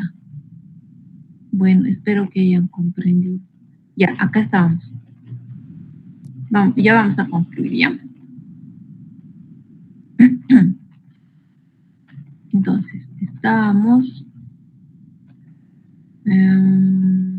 Ya, estábamos hablando de la mujer posmenopáusica. ¿Me escuchan, verdad? Sí, doctora. Ya, creo que ahora está mejor. Ay, no, lo siento mucho. Ya, bueno, acá estamos hablando. Las reinfecciones también se observan con mayor frecuencia en la mujer posmenopáusica. Los casos no relacionados con una patología urológica, ya sea que hayan tenido vejiga neurogénica, incontinencia, prolapso genitourinario, etcétera, se han relacionado con niveles vaginales bajos de estrógeno, o sea, que se debe a los niveles bajos de estrógeno, que lo cual, ¿qué va a pasar? Va a condicionar una disminución de la concentración vaginal de qué? De lactobacillus spp. Como ya la mujer está posmenopáusica, hay baja de estrógenos, ¿no? Y como hay baja de estrógenos, van a disminuir algunas bacterias que son parte microbiota normal de la zona vaginal o la genitourinaria en las mujeres, como son los lactobacillus spp. Vean cómo acá está escrito el nombre. Lactobacillus, género, spp, todos los que pertenecen a este género. No sabemos cuántos son, pero hace referencia a todos, porque todos están presentes en la microbiota genitourinaria de la mujer. Entonces, como hay baja de estrógenos, va a haber baja de lactobacillus. Está escrito correctamente. Y como consecuencia de eso va a haber un aumento del pH vaginal. Entonces, si va a haber un aumento por la baja de lactobacillus, porque hay baja de estrógenos, porque la mujer está posmenopáusica, dice, va a haber un aumento del pH. Este aumento del pH va a favorecer a que se desarrollen las enterobacterias. ¿Cuáles son? Varias son las enterobacterias, pero ¿cuál la más común? La E. coli, las Klebsiella, Proteus. Entonces, por eso es que le va a dar infección urinaria a la mujer posmenopáusica. Eso nos explica en estas pequeñas líneas, ¿no? Qué interesante. Cómo es el proceso, todo lo que ocurre, ¿no? Esto es por la baja de estrógeno, ya. Y como consecuencia el aumento, ya, presencia de enterobacterias. En estas enfermas, dice, como alternativa a la profilaxis con dosis baja de antibióticos, dice, puede aplicarse cremas vaginales de estrógenos, porque sabemos que todo este proceso se debe a la baja de estrógenos por la posmenopausia, ¿no? Entonces, ¿qué hacen? Los médicos aplican cremas vaginales de estrógenos para que ya no reduzcan los lactobacilos y no den lugar al crecimiento de las enterobacterias. ¿No? Estos lactobacilos son bacterias buenas que equilibran nuestra microbiota a nivel genitourinario. Entonces, cuando hay una disminución, aumenta el pH y da lugar al crecimiento de las otras. Por eso todo tiene que estar en equilibrio en nuestro cuerpo. Esto es un ejemplo que se produce a nivel genitourinario. Existen también otros ejemplos que lo vamos a ir viendo más adelante en otras partes de nuestro cuerpo. Dice, si las recurrencias son sintomáticas y tienen relación con una anomalía urológica que no puede corregirse, se aconsejaría una profilaxis antibiótica durante 6 a 12 meses, ¿no? Entonces, eso dice en la mujer. A ver, ¿qué dice en el varón? Para concluir ya. En el varón, la infección urinaria recurrente se asocia casi siempre a una anormalidad urológica. O sea, les dije hace tiempo que no es frecuente que el hombre tenga infección urinaria, y si tiene es más grave. La mujer generalmente sí es frecuente que tenga, ¿no?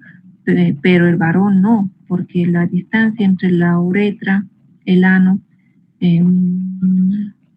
está distante. En cambio en la mujer, vagina, ano y uretra está cerca, y por eso es la E. coli la que prácticamente que es una bacteria del colon, causa infección urinaria. En cambio, en el varón hay mucha distancia, desde el ano hasta la uretra. Entonces, ¿cómo va la bacteria a migrar hasta allá?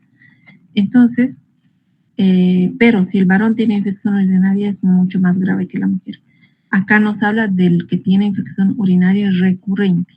Dice que se asocia a que tenga una anormalidad urológica, que puede ser un adenoma de próstata con residuo, por ejemplo, generalmente asociada a próstata, ¿no? Y la solución es corregir dicha alteración. ¿no? Entonces hay que corregir, no hay que ir a atacar al microorganismo como tal, sino, bueno, en el caso de que no fuera una mujer posmenopáusica, ¿no? Pero acá a corregir la alteración, que generalmente son alteraciones urológicas. Si la anomalía no se puede corregir, la infección es sintomática, o sea, el paciente tiene cistitis y ya puede ascender a riñón y causarle pielonefritis, se aconseja profilaxis prolongada con dosis bajas de antibióticos, ¿no? Si la infección urinaria es asintomática, se aconseja una actitud expectante, ya es diferente. Hay infecciones urinarias sintomáticas, puede ser asintomáticas. Y aquí habla de todo eso, ¿no? Entonces, todo eso. Pero que acá vimos si estaba correctamente escrito los nombres de las bacterias, ¿no? Entonces, saben ya qué es la taxonomía, qué es la nomenclatura, identificación, todo lo que hemos visto. ¿Ya? Entonces, busquen esta página si quieren estudiar más. Es muy bonita acá, como hemos visto la CINC, a mí me encanta. Vamos por microorganismos también, por ejemplo. Digamos que queremos ver infecciones ya no por órganos. A ver, ¿qué bacteria? A ver, vamos a ver. De bacterias, acá. Digamos, de micobacterias. Aquí que ya hemos visto el curso de tuberculosis. Micobacterias, vean, hay micobacterias de tuberculosis, porque esa es la de mayor importancia clínica, pero también hay otras micobacterias. Vamos a entrar a otras, porque tuberculosis ya tienen un panorama, ¿no? Otras, ¿cuáles son esas otras? Hemos dicho que se llamaban atípicas, ¿no?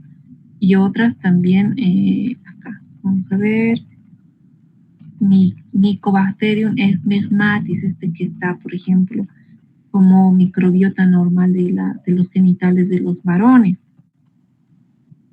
Esmesmatis. A ver, vamos a ver acá, infecciones por micobacterias, acá. La lepra también les dije, ¿no? Mycobacterium leprae.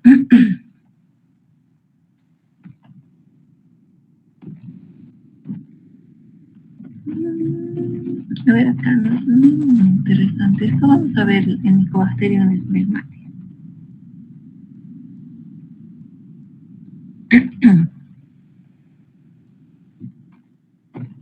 Infecciones del grupo Mycobacterium esmesmatis.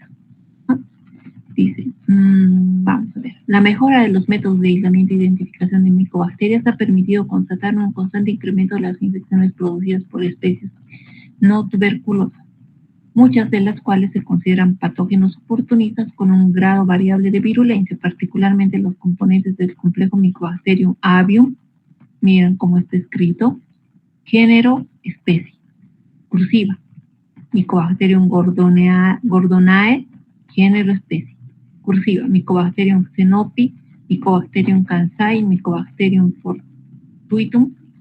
A pesar de que las micobacterias del grupo Mycobacterium esmesmatis no figuran entre las especies más frecuentes aisladas, existen diversas referencias en las que se conoce su potencial patógeno. Dice, desde que Vodmos y et al, ¿no? Y colaboradores en un estudio describieron el primer caso de infección en humanos. Este Mycobacterium esmesmatis. Acá está, vean. En la actualidad, Mycobacterium, acá ya, vean cómo acá le ha nombrado Mycobacterium, ¿dónde está?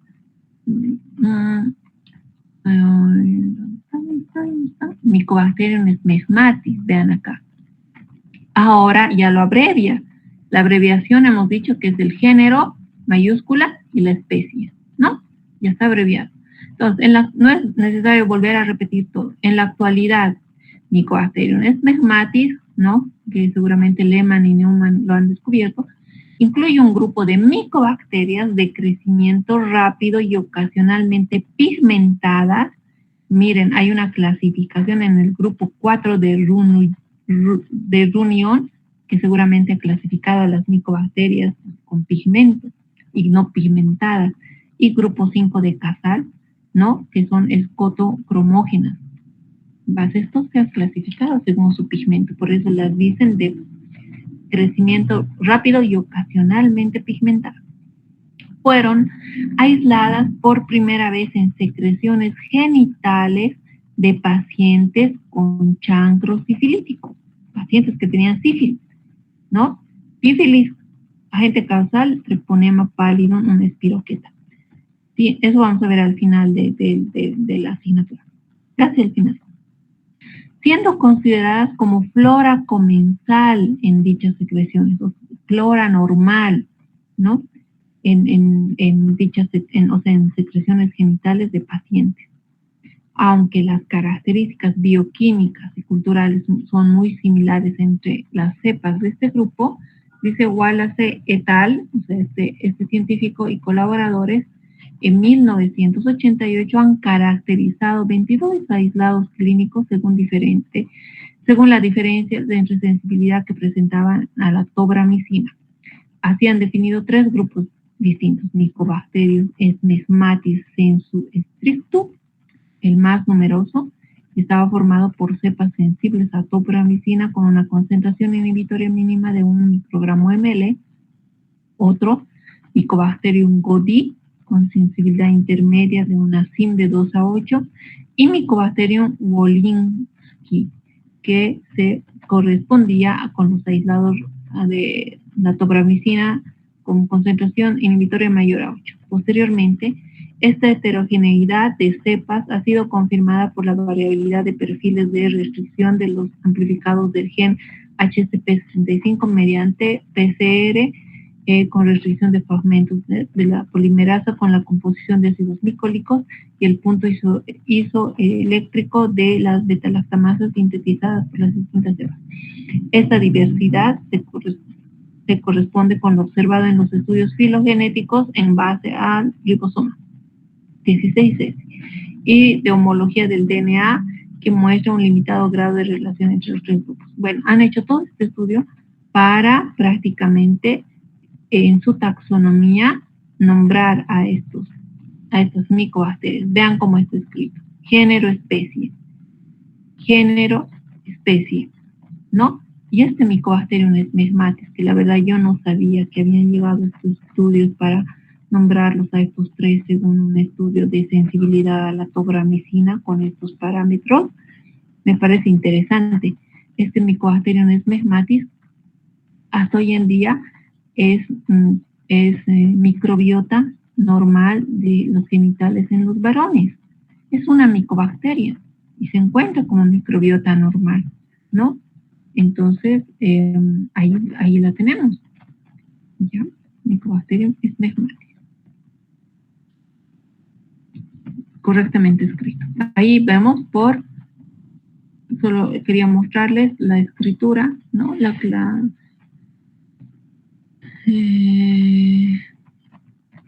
Y luego tenemos métodos de identificación, tenemos todo acá. Grupos de estudio, quienes son parte, tenemos formación, hay cursos también, los pueden realizar en línea, hay biblioteca, hay congresos, eventos, por ejemplo, ya va a ser el congreso en mayo, en Málaga. Yo iba a los congresos, estos últimos años ya no fui, y ahí vemos catálogos, hay controles de calidad, bueno, ya es más para profesionales, pero hay becas, hay proyectos de investigación, más que todo para los españoles, ¿no? Pero hay documentos así gratuitos que se pueden descargar y no solamente ustedes que están empezando con la microbiología, por ejemplo, nos habla de procedimientos en microbiología, hay infecciones por microorganismos, ponen tuberculosis con su Mycobacterium TB y todo, por órganos, infección urinaria, digamos, infección respiratoria, por pacientes especiales, por ejemplo, acá entremos pacientes oncológicos, pacientes diabéticos, ¿no? Pacientes inmigrantes, qué infecciones desarrollan, pacientes trasplantados, pacientes neutropénicos, embarazadas, pacientes VIH, etc. ¿Ya? Bueno, muy amplio. ¿Alguna pregunta, muchachos, hasta acá?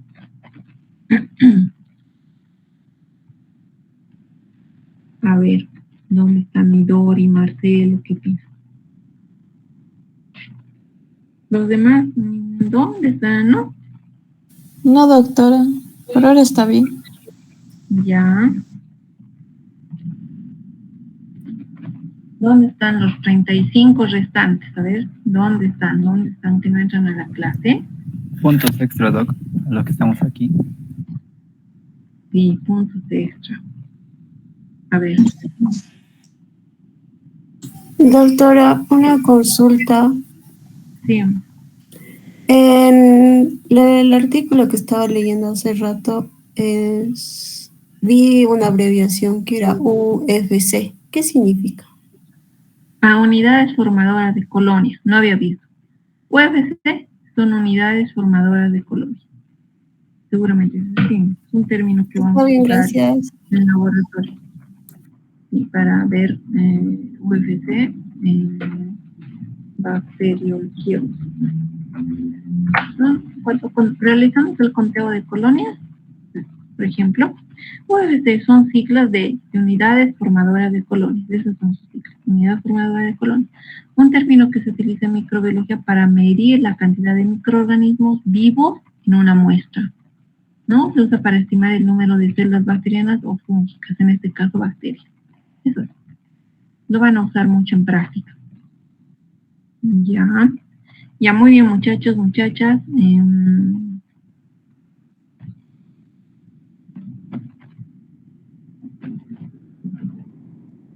Ya, creo que voy a considerar los que han estado en la clase.